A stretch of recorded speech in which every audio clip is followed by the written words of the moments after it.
What do you prefer I call you? A babe. Babe? Bigspin Podcast. I'm Chris, and I'm here with... Ramon Angelo. Ooh, I like that. Ramon. I like that. We're celebrating Fast Fingers 21 and 25 years of Blackriver. How are you feeling about tomorrow? I'm excited. Yeah? I'm definitely excited. I really want to just shred the new parks and everything. And I think that's the best emotions you can go into something like this, with just like having fun and like, heck yeah, there's something new, let's shred it. And pretty much like to see, like, because there's so much new spots. Yeah. I feel, I'm not getting a nervous vibe from you about tomorrow. No, so completely not. I'm so calmed down the last 2 weeks. It's crazy. Oh, yeah. Before the Chill 2 as a weeks. cucumber. Yeah, before the 2 weeks. Yeah.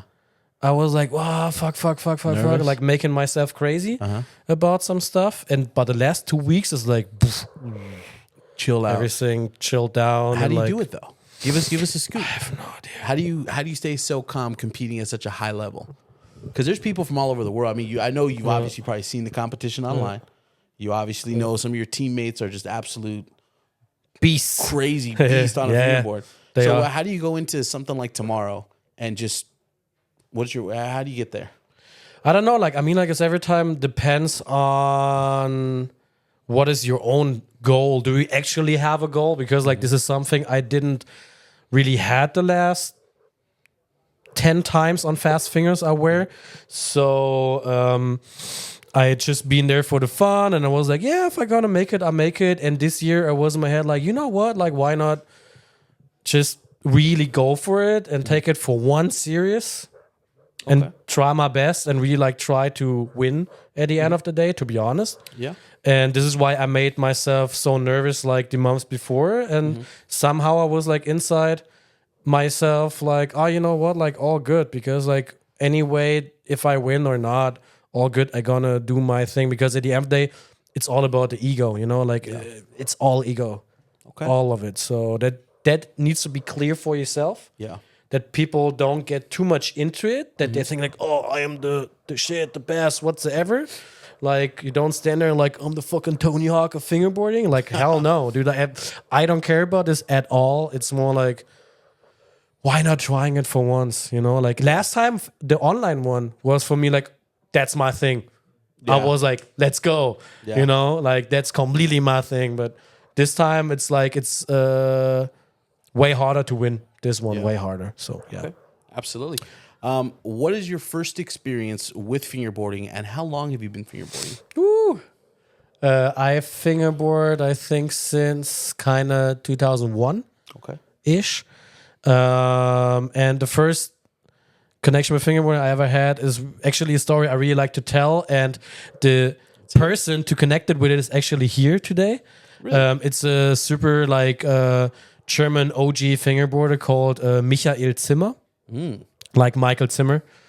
And he was, so I was the very first time in Berlin in my whole life. That was in 2001. Okay. And 2003, at the end of 2003, I moved to Berlin from like a little village, like West Germany, blah, blah, blah, whatsoever. And then I was the first time like in a Tito's Berlin skate shop, where actually back in the days, TKY, like Timo Kranz, was working there. Yeah. But he had to work. So, and then they had like a super old Blackriver park there. And in the back room, it was super old school skate shop style. Like you went in, you had a couch, you had a beamer with VHS and DVD player. Damn, okay. So you was able to watch the skate videos first before you buy them even. Really? Yeah. And you're like, wow, fucking sick video. I need it. Okay, cool. Yeah, Boom. So, and the fingerboard park, and there was Michael Zimmer with a tuned tech deck setup with pink skateboard grip tape on it, and do kickflip nose grinds down a huge hubba. Super stylish. And I was like, what the heck, dude? Yeah. Like, holy schnitzel. Yeah, holy schnitzel. And I was 12 years old, and it was the second time I felt in love with skateboarding in my life, because the first time was with 9 years old. Yeah. It was the first 2 seconds watching people doing kickflips, whatsoever, actually seeing people doing actual tricks with a skateboard. Yeah. 2 seconds, I was to my bigger brother like this, like, I know what I want to do with the rest of my life. Wow. Like directly indeed. And That's with beautiful. this moment, second time, like this, the same feeling, like, oh, you can skate with your fingers. And I had it before in 1999. I had like a tech deck already, but I thought it would be a toy, like a matchbox. Like, oh, funny, you have, you know. And I rode it 2 hours. It broke, of course. Tech decks in the 90s. Yeah. But then like 2001, Michael Zimmer, and he showed me directly how it works. And from that day on, I was begging to my mom like to buy me stuff. Buy you some stuff. And 1 year later in 2002, I already had my first Berlin wood because it was brand new and they sold the first time at this Titus Berlin. So yeah, that's the story. Okay. How long have you been on Blackriver? And what is the story about you getting sponsored? Like how did that process play itself out? It was all different with my sponsor because I have different sponsors, of course. I not only on Blackriver, but I ride for Blackriver. I guess it was the Aussie Berlin contest number 4. I don't remember what year it was, but you can definitely look it up in the internet. Just Google Aussie Berlin contest number 4. And this were when I like after the contest, I don't know like what place I got. It was not too good, but somewhere in the top 10 or something. I don't know, or 15, whatsoever, doesn't matter. And this is when I met Martin Ehrenberger.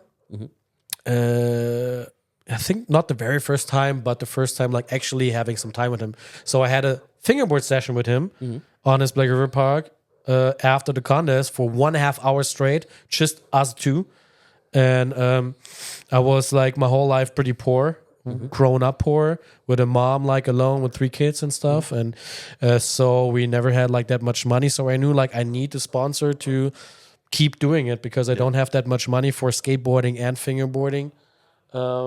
And so on. So we had a perfect session. He was super stoked of me as a fingerboarder. And then I just asked like, yo, I want to ask like, what's about like sponsoring or something? And then he looked at me straight and was like, do you have an email address? Yep. Give it to me. And then here's mine. Send me an email with a wish list. And I was like, what the fuck? Like a wish list. And like, what do you mean? Like, yeah, what do you need? Rams, stuff, whatsoever. Okay. And then I was flow on Blackriver for I don't know how long. At some point, they changed the whole team thing. So they deleted the flow team and directly made everyone like on the same kind of like thing. Yeah. And yeah, just took his time. Maybe like ride for them. Yeah, since then, it's definitely about like 15 years or so. That's incredible. That's incredible. Do you remember what was on that wish list? Oh, good question. Maybe a little Lots bit. of stuff. Definitely some picnic table. There was like some boxes back there. I think they don't produce them anymore or something. Yeah. I don't remember actually, but some stuff. How old are you when you were at this time when you're typing out this email? Good question. Maybe 17, 18? The 17-year-old you... Something between 17 and 19. I don't remember anymore. Okay. Now I'm 35 for reference. Yeah. Okay. 15 years ago when you're writing that email, does it occur to you at all that you would one day have a professional truck out with Blackriver? The truck thing was completely spontaneous. And I'm not like in my head as a 19-year-old like, oh my god, career whatsoever. Back then it was like, it's fingerboarding, dude. Yeah. Like, of course, just this thing that I actually think about a career in fingerboarding is maybe like the last 3 years, 4 years maybe, that I actually realized like, oh, you know what, I think you could maybe like do something out of it. So I put way more work into Instagram and stuff. So posting every damn Monday, the last 2 Raw Mondays. Those are incredible videos. Thank you. They do really, really well. Sometimes I do. Yeah, not to jump ahead because I want to talk about the videos. But when it comes to your pro truck, is there a story behind the? I don't want to say the colorway, but it being raw. Did you? Oh yeah, of course. So what's the story behind them coming as raw? Aside from it being obviously cool that it matches with your fucking name, but yeah, you know what I mean. That was just completely luck. Yeah. It was like, oh, wait. Genius marketing. Ramon. Genius marketing. Super easy. But talk to me about the story behind the raw trucks. So why I decided, and I really missed it, actually, because I think it was about like 2000, maybe like 16, 17, something around there, where Blackriver finally did the 34mm trucks and put on market. And like half a year before that, we got prototypes to test. Ooh. And the hangers was completely raw. Okay. And so we tested it, and there was some failures where like the stuff like they could do better. Yeah. Like the axle was actually too narrow. Mm-hmm. Like wheels barely fit on it and stuff like this. It was okay. We have to do new axles before we put them on the market, and so on. So we write them, and I wrote those prototypes for like 1.5 years or so. Cried them down, and at some point this ring at the kingpin like broke. And I was like, no. And I really loved like how like they're not so flashy, not like shimmering and everything. Like because when you fingerboard, like you are, I don't know, like sometimes like flashy stuff, especially with my ADD brain, gets me out of stuff sometimes, or calm my brain more down when I have like more like natural colors. They're not so flashy. No chrome, no pimp shit. Even though I like it sometimes. I was about to say, I can see you with a gold chain. Yeah, I can see that. Sometimes maybe, yeah. Like the super thin ones that like go in like to your chest hair and stuff. Yeah. There you go. But I have too less chest hair for this yet. Wait until I'm 40. But but yeah, and I from this point on, I every time like missed this. I really was missing it, like the raw truck. And then at some point, like 2 years ago, we had like a team meetup for Blackriver, and it was like Andre Corral from Low Pro. Okay. One of my best friends in fingerboarding, of course. Mm-hmm. One of the few. I really love the whole damn scene. So much amazing human beings I met in my life. Mm-hmm. And he's one of those. And we talked about this. And then he was actually, I think, came to the idea for the name of Ramon. Mm-hmm. Like Ramon trucks. Yeah. Or like Ramon colorway, whatever. Yeah. And and then I told the others, like Ollie, Ernie, and everybody was like, yo, that's a great idea. Let's do it. Right. And that's how it came. That's actually just like that. And then 1 year later, they came. I love it. That simple. But yeah, and it was because I missed it and I realized raw trucks are really nice. I really like them. I love them. Yeah. I love them. Let's talk about your videos, because I feel like everyone who's watching this has probably seen one of your Raw Mondays. You had some of those videos go crazy, do crazy numbers. Yeah, of course. And it's one of those things where you, even if you don't fingerboard, right? You could take someone who's never fingerboarded, right? My mom has DM'd me one of your videos before and was like, really? Look at this. And it's it's one of your slow-mo videos. And because that's how it kind of started, right? It was just a slow-mo, but then you started doing the behind the scenes. Oh, yeah. It started in Canada with Vito from Six Gates. Mm-hmm. Because, actually, like, the main idea of this I had for years. And everybody told me already the idea, like, you should have somebody, like, film you from the outside because it's so crazy, like, how you film yourself and blah, blah. And I was like, dude, I know. I actually have this in my mind since like, it was like, I know. But every time was like, but I don't want to overdo something or like just like grab attention everywhere. Like, and then at some point it was just like, I was in Canada, in Toronto. Vito flew me in, and then Vito said like, yo, I have the perfect spot for you on the way to the Niagara Falls. Before we go like to the Niagara Falls. So we went there. And then it was like, actually on the same time, it was my first time being in a 7-Eleven and get like a large, what's called like slushy. Big gulp, the ices. Yeah. And it was an amazing spot, super rough though, but looked super crazy. And was like, hey, yo, you know what? Like, can you film me like from the outside with the iPhone? And this is actually the video that went to craziest viral ever. Yeah. There was like about 11 something million views on Instagram, and then I was like, what the heck, dude? And it never stopped. It's super crazy. And and it works. And now I continue doing it, and really often I know before if it's gonna go viral or not, right? Because it's all sense of it. Yeah, because I realized what the people gets, and which is a detail that's super important for me, is sunlight. Yeah, you need good lighting, and because you see all the details. Oh yeah, you know, makes the like slow-mo super butter. Yeah, and everything makes it look like when the sun is, especially in the background, it makes it look so cinematic and like, yo, what the heck, you know, like, and the what's called like the what's called like this, the flare in the lens, Like a lens flare. Lens flare. Sorry, no the worries. blackout, and the lens flare and everything, and the slow motion, everything, and if it's not, if it's more shadowy, I know like I'm gonna upload anyway because I filmed something. Yeah. But I definitely know like it's not gonna make it that crazy. But who cares? Yeah. Like so that actually like I don't care too much about it. But of course, like I'm like, yeah, let's get it more out to the people, that people are like, oh wow, light filming, everything is like gets me, and like that's cool to watch. You have a knack for it. Absolutely, you can spot it. So obviously with Fast Fingers 21, people are flying in and carring in, trains and stuff like that, driving in from all over the world. Yeah. Where are you from? I'm from Berlin. From Berlin. Were you born and raised in Berlin, or? More like raised in my teen age. And before that, I was like, never had a real home. We tried like different villages. Some couple years there, some couple years there after I was born, because I was born in a DDR back then. And we had to go out of the DDR when I was like 5 weeks old. And until there, it was like in a search of finding a place we call home. And for me, it was just like when I was like 13 years old in Berlin. That's it. I love that. Yeah. Earlier, you talked about being in the back of a shop and watching, somebody fingerboard, and that person just being, someone that you look up to, and that someone that inspired you to fingerboard, and essentially being like your fingerboard hero, right?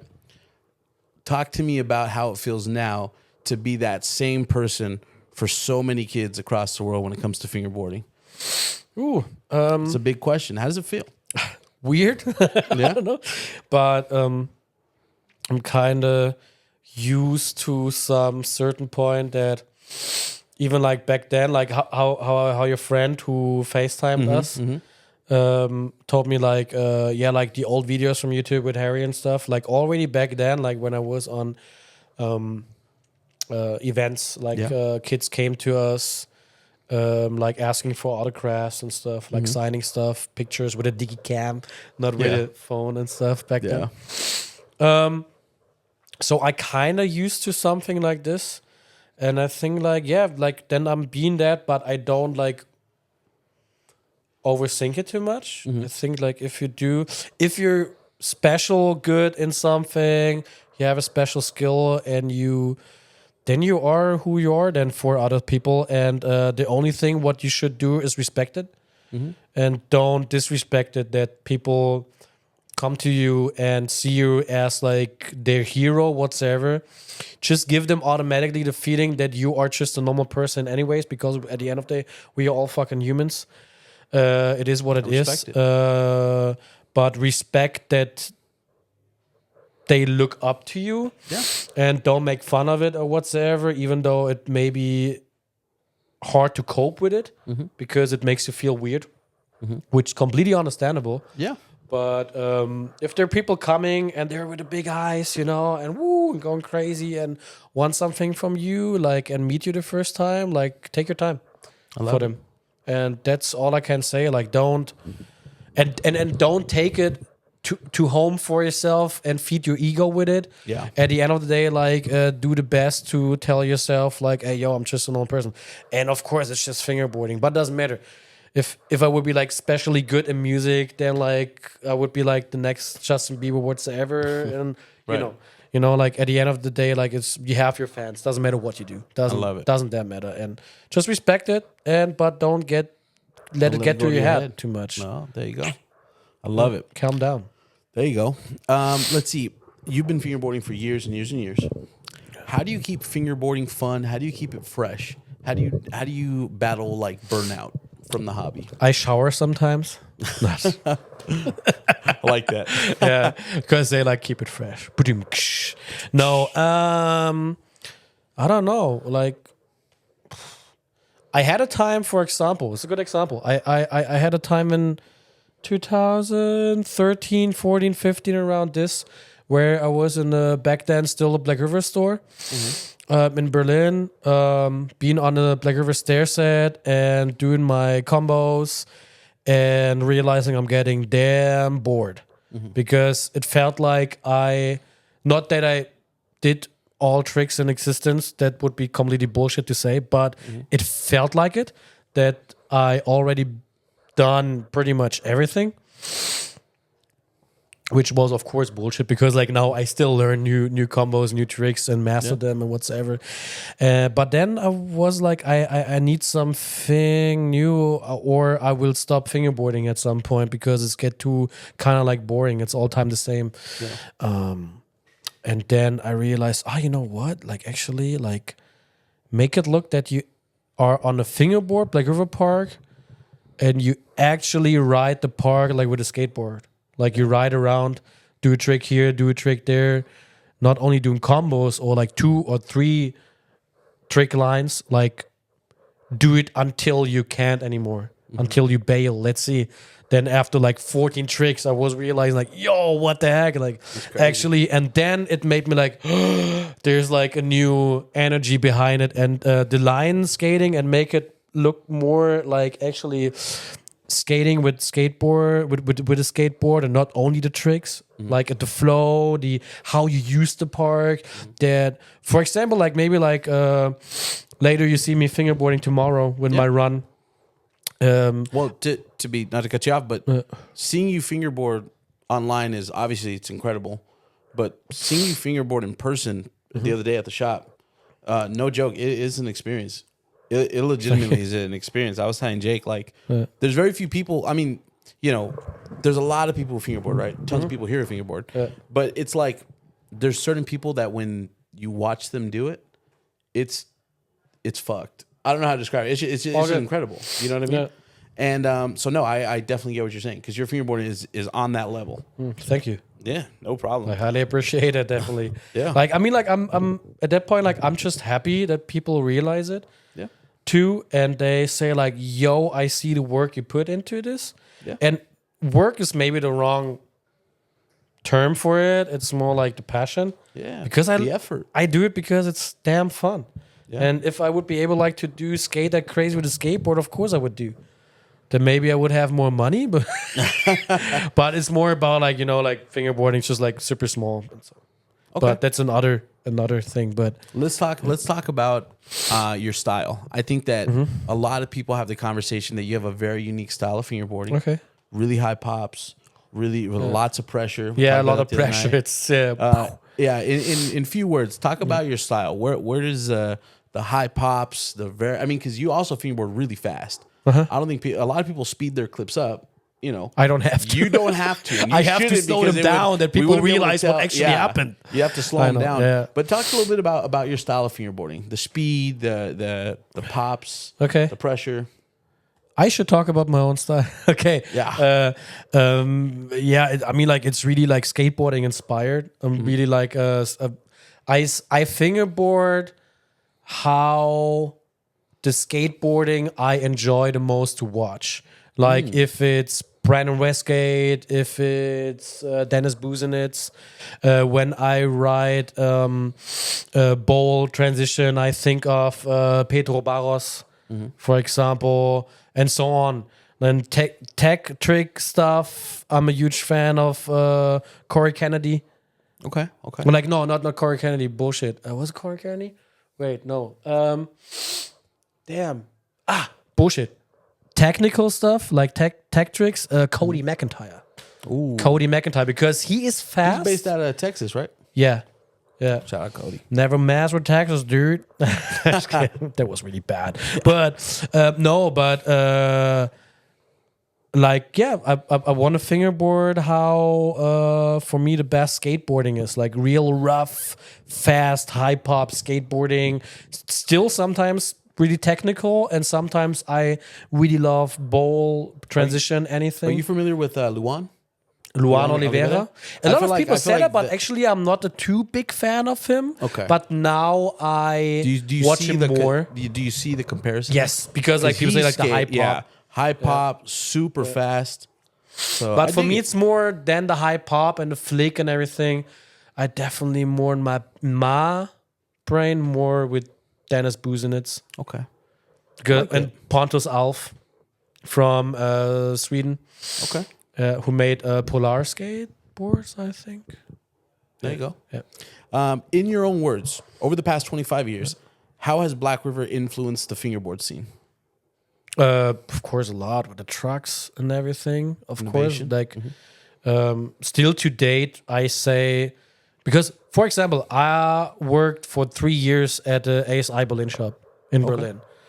And so when you work in a shop like this, and Timo there like ordered everything you could imagine, because you want to see like everything and sell everything that's good, because like to find out what's else good there out there. And so we tested a couple of trucks, like for example, like I don't know if it's dynamic, if it's like other stuff, like whatsoever, like we tested it. And still to this day, I say honestly, from my heart, Blackriver trucks are still the best. And back then was like a huge change for us, for the whole scene in Germany. They helped Burnhamwood to keep growing and keep doing their thing, to put Elias Asmuth down here in a flat sharing room with Winkler and Timo Lieven and Daniel Dokur back in the days, and to create a new mold, to create a new workshop. These dudes made the Burnhamwood back there, and without Blackriver, like definitely back then, like nobody would know like what would happen with Burnhamwood, for example. Rams, they continued to make them better and continue to make like new stuff. And just keep innovating. Yes, keep trying, innovating, and yes, so yeah. I love it. Yep. If you were able to design your own Blackriver ramp right now, what would it look like? We're talking ramp, we're talking street. What are we talking about? I think like already like 8 or 10 years ago, like Morten told me like, yo, if you ever have an idea for a pro ramp, let me know, we're gonna do it.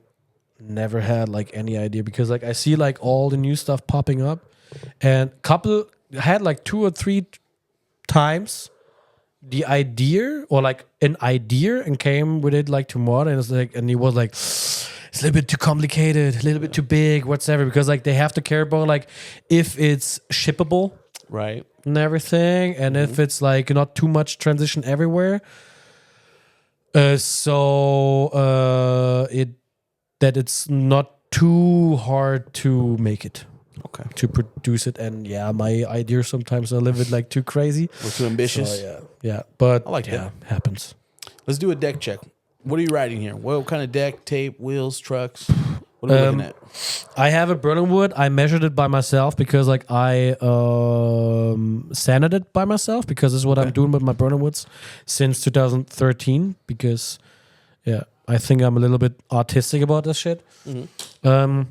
So I sanded by myself. I measured the deck. It's 34.2.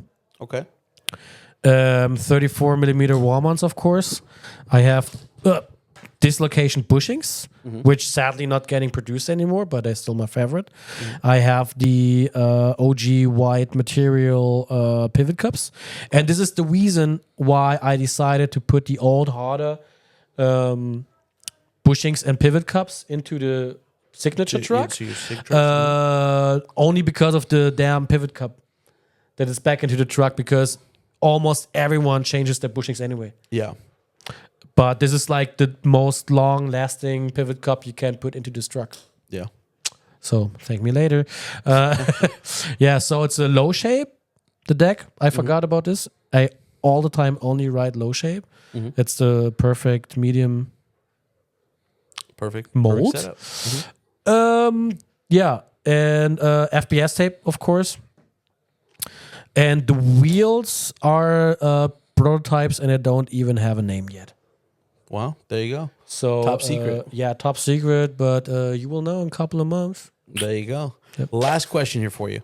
Yep. Over the past 25 years, obviously there's been tons of crazy moments with Blackriver and yourself. Are there any that come to mind as like your top like your top memory, top happy with Blackriver, top happy moment. Like craziest like experiences and stuff. Just when it comes to Blackriver history, just give me like your top moments. I think like for the inner child of me, definitely the moment with the situation I already talked about, like with where the list? Yeah, with a wish list. I can't. And I feel like that's one of those stories that like needed to be told. That's crazy. Of course. And the tours are like I think like once in 2016 we went like to Verdatech. Was a lot of skating involved. We just like stood there for 9 days. So actually it was more like Martin was more like, hey, yo, we gonna have a tiny bit of work at this one weekend to have a stand for Blackriver, like at the Verdatech skate contest in the Bryggeriet in Malmö, in Sweden. And the rest is more like holiday and skating. It was like, fuck yeah. And we did this. It was super nice with Ruben. Oh, damn, I just have a blackout with a name right now. Damn, she's here too. The girl skating. I just have I'm really tired right now, by the way. Yeah, no worries. I mean, it's late. Yeah. It's late. It's almost 8 o'clock. Late. And I have allergies. Fuck. But whatsoever. I don't get the name right now. Usually I know the name. I just have a blackout in my brain. It's a brain fart. But whatsoever with like a couple of people. It was super fun. Maybe the craziest, maybe like the first or second time fast fingers in my life. I don't remember when it was, but I was like 19, around this age. And it was just crazy. Like with all the people all over the world meeting here, going crazy the whole weekend from the beginning to the end. It's wild. Stuff like this. And I think like this fast finger is gonna be like similar from the crowd, from the people from back then, because like so much people are coming. Yeah. And I mean like there was like never so much people from America ever at Fast Fingers than this year. So it's definitely a record. This is going crazy. Yeah. This one's going crazy. Yeah. But are you ready for tomorrow? Hell yeah, I am.